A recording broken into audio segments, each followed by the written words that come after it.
आपके पास असंख्य शक्तियाँ हैं जो कि आप स्वयं उन्हें जागरूक कर सकते हैं और उनको इस्तेमाल कर सकते हैं। लेकिन जब हम कहते हैं कि हम माँ तुमको समर्पित होते हैं, माने क्या समर्पण किया मुझे तो कुछ भी नहीं चाहिए। किस चीज़ को आप समर्पित कर रहे हैं? सोचिए कौन सी बात है जिससे आप मेरे और समर्पित कर रहे हैं। आप समर्पित कर रहे हैं यही जो बनाए हुए बेड़े हैं आपके, यही जो घरौंदे जिसमें आप बैठे हुए हैं, यही जो अपने अपने जिसे कहते हैं जेल बनाए हुए हैं, जिस जेल के अंदर आप बड़े व्यवस्थित रूप से सोच रहे हैं कि आप परमात्मा के साम्राज्य में, इसको ही त्यागना है। और वो त्यागने के लिए बहुत ही आसान तरीका ये है कि आप सबसे पहले ध्यान धारणा में निर्विचारिता में जाएं। जब आपके मन में विचार आता है तो उस विचार ही के माध्यम से आपके ये पिछले किए हुए, कहना चाहिए घरौंदे आपको घेर लेते हैं। जितनी देर आप निर्विचारिता में बैठ सकेंगे उतना ही आपका वृक्ष बढ़ेगा। निर्विचारिता में ही आत्मिक वृक्ष बढ़ता है और कोई ऐसा वातावरण नहीं जिसमें ये इसकी वृद्धि हो सकती। कोई कहेगा कि हमने खूब बैठ के माँ के भजन गाए, उससे कोई कितना भी भजन गाए, कोई कितने भी मंत्र कहे, चाहे कुछ कह ले, उस मंत्रों से या उस भजन से अगर आपके अंदर निर्विचारिता स्थापित नहीं होती तो आप चूक गए उस बात को। बहुत से लोग हैं, हमने देखा, अभी एक देखा हमने, हरे रामा होरे रामा होरे रामा, पागल के जैसे सारी दुनिया दौड़ रही। अभी कहाँ जा रहे हैं? एक मनोरंजन करते हुए सारे दौड़े जा रहे हैं, हरे रामा। उससे क्या मिलेगा? उससे किसी को कुछ मिला? किसी में कोई परिवर्तन आया? कोई उनमें अच्छाई आई? सिर्फ आपने बजाय इसके कि आप इस तरह के कपड़े पहने के कुछ और कपड़े पहन लिए और रास्ते में आप दौड़ते घूम रहे चिल्लाते हुए हरे रामा हरे कृष्णा। आपके अंदर कृष्ण की कोई चेतना आई है?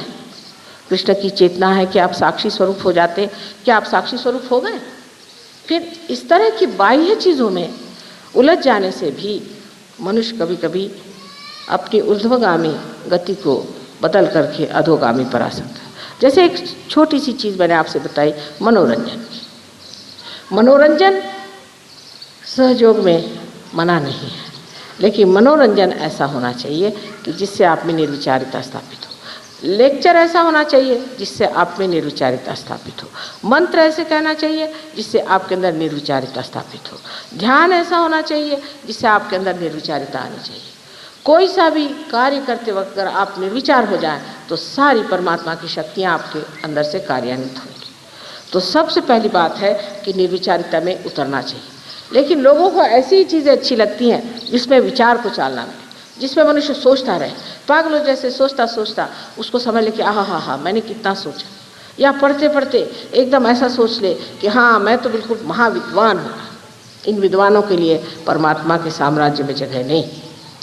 जगह है उन लोगों के लिए जिन्होंने अपने आत्मा को अपने चित्त पर पूरी तरह से प्रकाशित होने दिया, और उसका माध्यम एक ही है, निर्विचारिता। तो प्रथम निर्विचार समाधि को आपको स्थापित करना चाहिए। निर्विचार समाधि को प्राप्त करने के बाद आप देखते हैं कि धीरे धीरे आपके अंदर खुद ही परिवर्तन आने लग जाता है। निर्विचारिता में आप अपने को स्वयं को देखने लग जाते हैं। आपको दूसरों के अलावा अपने में ही दोष दिखाई देने लगते हैं। सर्वप्रथम जब सहयोगी लोग आते हैं बाहर से, या सर्वप्रथम जो कहना चाहिए सत्य शोधक आते हैं, तो वो यही ढूंढते रहते, अरे ये सहयोगी है, ये तो ऐसा था, वो सहयोगी है, वो तो वैसा था। उन लोगों को देखकर आधे में ही मुड़ जाते हैं। सहयोग सबके लिए खुला है, सबके लिए द्वार उसके खुले हुए हैं। कोई लोग जो इसके गर्भ में हैं वो बड़े महान हैं, और कोई जो उसके परिधि में जो घूमते हैं, पेरीफेरी पे जो घूमते हैं, उनमें बहुत खराबियां भी हो सकती, पर वो भी अच्छे हो सकते हैं। तो आप उनको ही देख करके मुड़ गए तो आप कहाँ तक पहुँचे? जब आप अंदर आएंगे तब आप देखेंगे कि ये जो गर्भ में बैठे लोग हैं, इनमें कोई विशेषता है, इनमें कोई चमत्कार है, इन्होंने कुछ पाया हुआ है। तब उनको देखते हुए आप सोचें कि हमें भी कुछ पाना है और हमें भी परिवर्तन आना चाहिए। जब आप निर्विचारिता में आते हैं तो साक्षी भाव से आप अपनी ओर देखते हैं और आप फौरन जान लेते हैं, अच्छा तो मैं आजकल चालाकी कर रहा हूँ, ठीक है, बड़े चालाक बनते हैं आप अपने ही ओर देखते हैं शीशे में वाह जनाब चालाक महाराज, क्या कहने आपके, फौरन आपकी चालाकी गिर के ज़मीन पर उसी वक्त ख़त्म हो जाती है। कारण जो चीज़ व्यर्थ है, जिस चीज़ से हमें एक तरह का वज़न हो जाता है, जिस चीज़ से हमारे उत्थान में रुकावट होती, वो चीज़ धीरे धीरे झड़ती जाती है। निर्विचारिता में ही आप हर चीज़ को ऐसा देख सकते हैं जिसे कहना चाहिए निरपेक्ष भाव से, जिसमें कि आपको किसी से भी लगाव नहीं हो सकता। जैसे आपका बच्चा है, आप उसे निरपेक्षता से देखें, उसके और साक्षी और रूप से देखना शुरू करें। आप देखिएगा कि ये मासूम बच्चा कितना सुंदर है, कितना अच्छा है और कितना परमात्मा को प्यारा लगता है। फिर आप देखेंगे कि उसके बोलने में, उसके चलने में, हर चीज़ में उसका जो आनंद है, जो परमात्मा ने अपने सुंदर हाथों से उसमें भरा हुआ है, उसकी एक एक चीज़ में, इतनी छोटी छोटी चीज़ में, उसके चलने में, बोलने में, हंसने में आपको दिखाई देगा कि किस कदर वो बिल्कुल परमात्मा का ही बनाया हुआ कोई रूप है। लेकिन ये न हो ये मेरा बच्चा है, फिर तूने ऐसा किया, उसको 2 झापड़ मारी, फिर तू ऐसा गया, वैसा किया, उसका जितना भी आनंद उठाने का खत्म। निर्विचारिता में आप बैठने से बच्चा भी आपको समझ सकता है और बच्चा ये सोचेगा कि देखिए ये तो मुझे देख रहे हैं और मैं भी इनको देख रहा हूँ, और धीरे धीरे निर्विचारिता की शक्ति जो है उसमें प्रकट हो करके उसको भी आत्म साक्षात्कार हो सकता है। तो तटस्थता जिसे कहते हैं कि तटस्थ होकर के निर्विचारिता में आप दूसरों की ओर नज़र करें। सहयोग में जब आप प्रवेश करते हैं तो सर्वप्रथम तटस्थ होना चाहिए। जैसे कि एक साइंटिस्ट जब किसी कॉलेज में जाता है शुरू में, तो वो तटस्थ होकर जाता है कि देखें आगे है क्या। लेकिन अगर शुरू ही से आप बहुत अक्लमंद हैं तो आपके आगे सहयोग कहता अच्छा माफ़ करिए, आप जाइए अपने अकल को लेकर। अब जो इन लोगों ने कहा कि आपको बुद्धि से परे उठना चाहिए, सो कहना बात ठीक है, बुद्धि से परे उठना चाहिए, पर कैसे? बुद्धि का असर सारा अपने आज्ञा चक्र पे आता है और आज्ञा चक्र पे आया हुआ असर निकालने के लिए भी इलाज निर्विचारिता है। बुद्ध ने तो सिर्फ कहा था कि आप अपनी आत्मा ही को प्राप्त करो, बाकी सब बात छोड़ो, भगवान की बात छोड़ो, कोई बातें मत करो। निरीश्वरवाद की बात करी, उन्होंने कहा छोड़ दीजिए, सिर्फ परमात्मा को पाने की बात करने से अच्छा है सिर्फ अपने आत्मानुभव को ही आप प्राप्त करो, बस और कोई बात नहीं करना। वजह ये थी कि और लंबी चौड़ी बात करने में ऐसे लोग मुझको भी पूछते हैं कि माँ हम भगवान कब होंगे? भाई हो जाओगे, हो जाएंगे ना? हाँ हो जाओगे। कब? उसकी कोई तारीख लिख के तो दी नहीं मुझे कि कब हो गए। अगर आप ये समझे कि सिर्फ आप आत्मा मात्र हो जाइए तो आप पहली सीढ़ी पर आ सकते हैं। हमें सिर्फ आत्मा मात्र होना है, माने का सिर्फ आत्मा ही पे है। पहले आत्मा तो हो जाइए, फिर आगे की हम लोग बात करेंगे।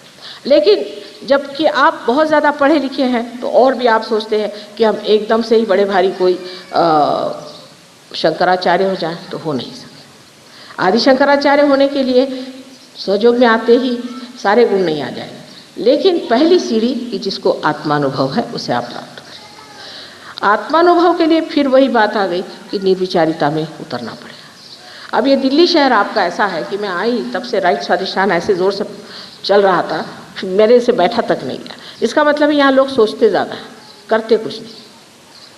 कम से कम कुछ करेंगे तो जो सोचने की जो गर्मी है वो करने में निकल जाएगी, लेकिन करते कुछ नहीं, ज़्यादा सोचते हैं, प्लानिंग ये वो। अब इतना प्लानिंग यहाँ होता है और देश का हाल देखिए तो समझ में नहीं आता कि कौन से देश में हम बैठे हैं, उसी में जिसमें इतना प्लानिंग होता है। वजह ये है कि जब आप कुछ सोचते भी हैं, जब तक उस पर आप कार्यान्वित नहीं होते, उस सोचने का अर्थ क्या रहता है सिवाय इसके कि अपना सर ही फिर जाए। और ये राइट स्वाधिष्ठान की पकड़ इतनी ज़्यादा यहाँ है कि शुरू से मैं जब से दिल्ली आ रही हूँ देखती हूँ कि राइट स्वाधिष्ठान यहाँ बहुत ज़्यादा पकड़ता है। इसका कारण यहाँ अखबार है, यहाँ पर लोग हमेशा पॉलिटिक्स की बातें करते रहते हैं।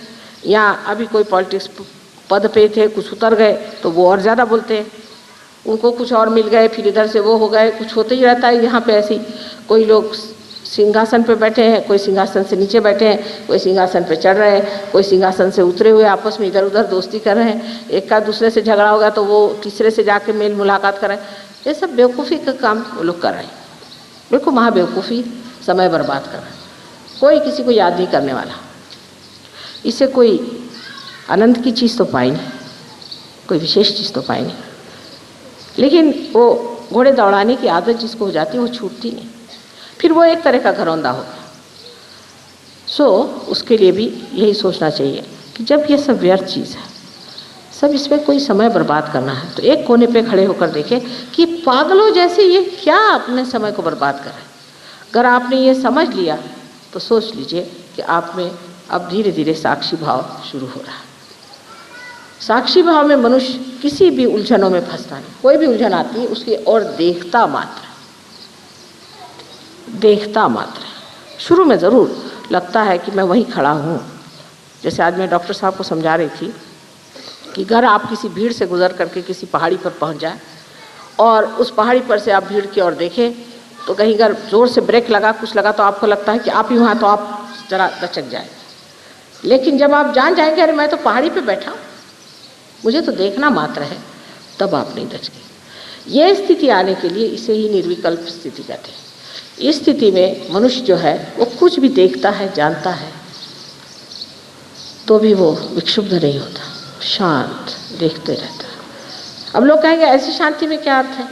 अगर ऐसे आदमी शांत हो जाए तो फिर लड़ाई कोई न करे, कुछ न कहे तो विरोध कैसे हो? ऐसे मनुष्य की शांति परमाणु के आपके बम से भी बढ़ के तेजस्वी होती है और बड़ी कार्य करती है। इसके कार्य की आपको महिमा मैं क्या बताऊं कि कर एक ऐसा शांत पुरुष किसी भी ऐसे स्थान में चला जाए जहाँ गड़बड़ी हो रही, एकदम से वहाँ बदल आ जाएगा। लेकिन वो पुरुष उस स्थिति में होना चाहिए जहाँ वो शांति पूरी तरह से अपने चारों तरफ उसकी प्रभा फैला सके। सब लोग एकदम से अवाक होकर शांत हो सकते।